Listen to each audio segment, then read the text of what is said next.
Iowa, the Hawkeye State, or as some know it, the place where the tall corn grows. But there's another side of Iowa, a part often not seen and only heard about in bits and pieces, woven together through campfire stories, passed down through generations, and adding to the mystery and lore of what some would call paranormal. The supernatural, disrupted spirits, stories of ghosts and hauntings, cryptids, UFO sightings, and alien encounters. Stories of the unexplained and unimaginable, but stories that nonetheless simply exist and lurk in the shadows of the 29th state. This is Iowa Shadow Files.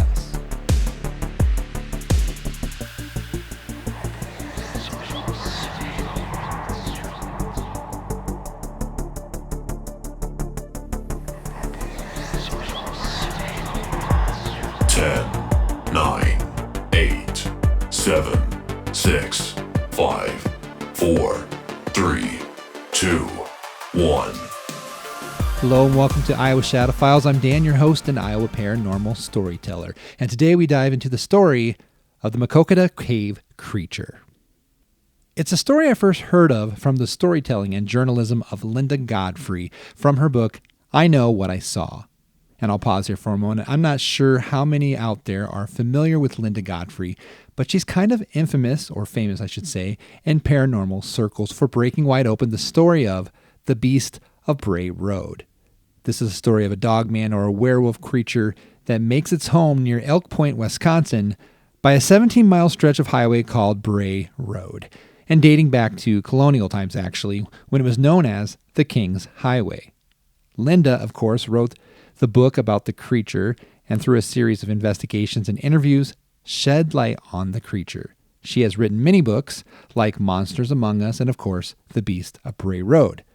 But it was a different story entirely, with a different creature entirely, that ultimately caught my attention. And this was a story that was told based around the Maquoketa Cave State Park area in Iowa. The state park is a very popular area and boasts the title of the most visited park in the state, actually, covering up to 370 acres and just a little over 13 individual caves for people to explore. It's a cave exploring mecca, if you can call it that. I mean, comparing it to other areas with massive amounts of caves, whether Kentucky or Missouri, which, by the way, gains a nickname called the Cave State, it's relatively small, but in Iowa, this is a big deal. According to the Iowa DNR website, there is a 6-mile trail system linking the caves and scenic overlooks, and the 13 caves are Widemouth Cave, Dugout Cave, Twin Arch Cave, Hernando's Hideaway, Up and Down Cave, Window Cave, Match Cave, Barbell Cave, Shinbone Cave, Y Cave, Rainy Day Cave, Ice Cave, and Steelgate Passage, and the largest of these being, of course, Dance Hall Cave, which spans 1,100 feet. But it's another guest that really makes you watch your step while trying to reduce as much noise as possible because you don't want to wake them. The bats. Of course, this is par from the course in a cave system. A cave system that seems to hold an entirely different secret. A cave creature. That's right. A cave creature. Let's get into the story. June 2017. An adventure writer by the name of Mark describes the scene as happening pretty fast. As he hiked around the caves with his daughter, they were enjoying the fact that they were visiting the park on an off day. They basically had the park to themselves, and early on a Tuesday morning, as they hiked through Lower Dance Hall Cave, Mark found himself falling behind his daughter by about 50 yards. And as they were exploring and climbing around, something just popped out of the ground. It was tall and skinny, with a really long neck and long arms. And something else that was rather strange. It was completely naked. Reacting in a flash, Mark took his camera and snapped a quick picture of the creature. Not knowing what it was, he quickly thought that his daughter might be in danger as the creature began stalking from behind. I snapped a picture and quickly took off running toward it, he said, thinking my daughter might be in danger. Running through the cave was tricky, and Mark didn't want to trip or lose his footing, so he looked down for just a second. And as fast as he looked down and looked back up again, the creature was gone. Of course, his daughter never saw it. That's how a lot of these stories go, and things come and go in a flash of an eye. It's almost like the creatures have another sense about them. They can literally sense when they're being watched, when they're being filmed or videoed. And in a flash, the cave creature that Mark had witnessed disappeared in plain sight. He was bewildered on how the creature should have disappeared so quickly, especially within Dance Hall Cave. There wasn't any extra passages or crevices or holes that the creature could have run into, but it did make Mark think. There might be some places the creature could have hid into a darkened area and wait for him to take him by surprise, so Mark did the only practical, safe thing he could come up with. He didn't pursue it. He simply got himself and his daughter out of there. Now, the story goes on that Mark went back to grab the attention of his team, and they came back several days later to explore the area for clues. The team found nothing. Not even a footprint, which logically makes sense, especially since the area is mostly rock. But Mark has returned several more times after the experience, exploring every inch of the cave, and didn't find anything. So, the Maquoketa Cave Creature has eluded.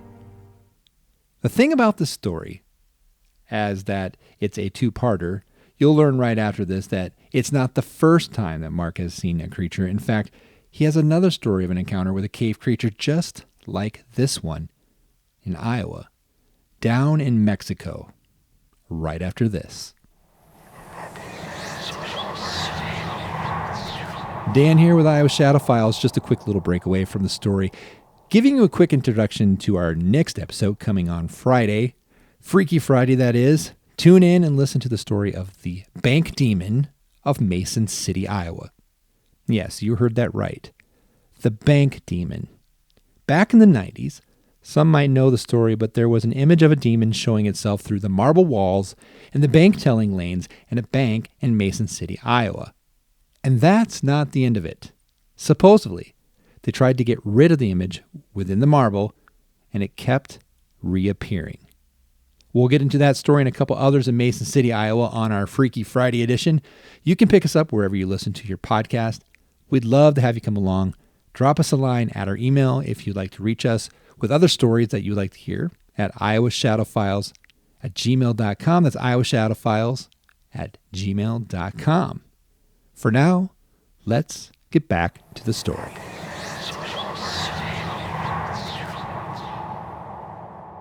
Welcome back.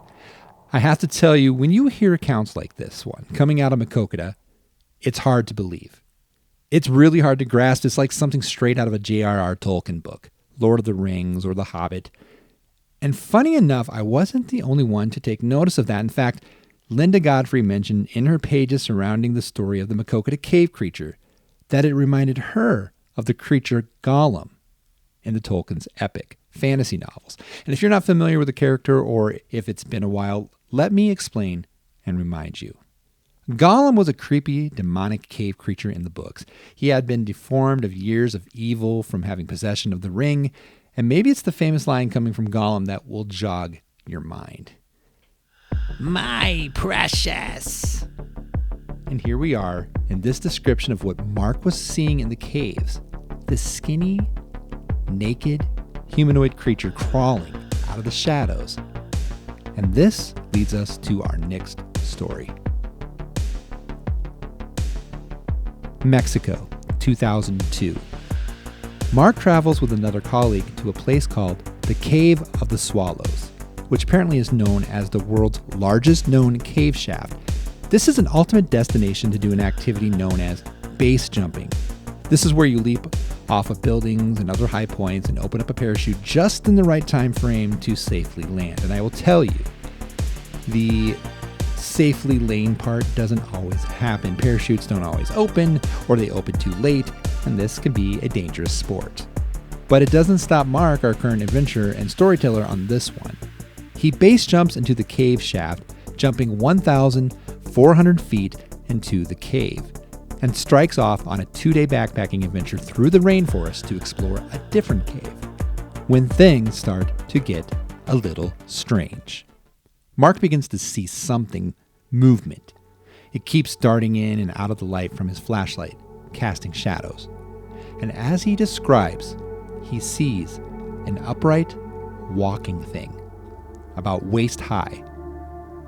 And as they would see it, the thing could just disappear before they could get a closer look.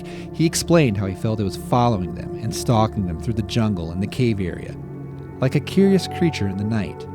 And as they would reach tougher areas within the cave where they would need to crawl to get through different passages, they could hear the creature moving behind them. They would stop, listen. The creature would stop as well, only leaving the sound of their breathing. He would go on to tell stories of how they would start to discover that they were beginning to miss some of their gear. Wrappers, lighters, candles, goggles, and Mark's word, nothing of real value, just shiny things. And once in a while, they would catch this awful odor, this terrible smell, and then they would start to hear movement, almost like it was the smell of a dead animal. And then there was the story of the group using night vision goggles. They would look through their night vision to try and find the creature, and when they saw it, it would run and hide in the shadows, almost like it knew they were trying to see it. They could see movement, which they were sure was the breath of the creature through the cold air, and this sparked thought in Mark's mind that clearly this was a creature with intelligence. It moved, it stalked, it hid, it followed some more, it would sneak up on them, it would take some of their gear. So, what was it? The group sat and waited with their night vision goggles to wait out the creature to see if it would begin to move. They waited nearly 30 minutes, and still the creature didn't move. They were about 30 feet up and overlooked a ledge, and finally Mark's partner shot off a flare.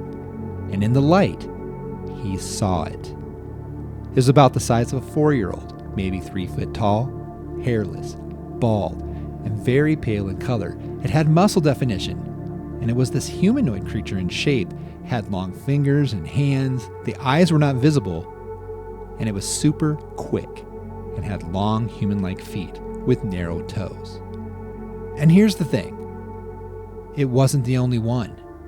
There seemed to be others, and they followed them the entire time. When they asked the locals about it, they refused to talk about it, almost like they would be spreading a curse. Listeners, we might have a cave creature on our hands. More after this. Dan here. We have plenty of stories to pass along as we start digging through the shadows of Iowa lore and Iowa campfire myths, and quite frankly, some hidden truths within the state. But naturally, we don't know them all. Maybe you have a story to share, or an experience you'd like to get off your chest or out in the open. We'd love to hear about it, and of course, we keep everything confidential. You can reach us at iowashadowfiles@gmail.com. That's iowashadowfiles@gmail.com. Leave us a message or simply say hi. We consider ourselves a community here, but we know there are some things others want to share, and we want to hear about it. Let us know, because as we start digging, the questioning things and everything else, exploring and researching, we know things come up. And we know this much. We believe through that whole situation, the truth is still out there. Let's get back to the story. As we explore what this creature is, maybe you have some thoughts or ideas, but it seems we have a mystery here in the caves in Iowa, and it makes sense if you think about it.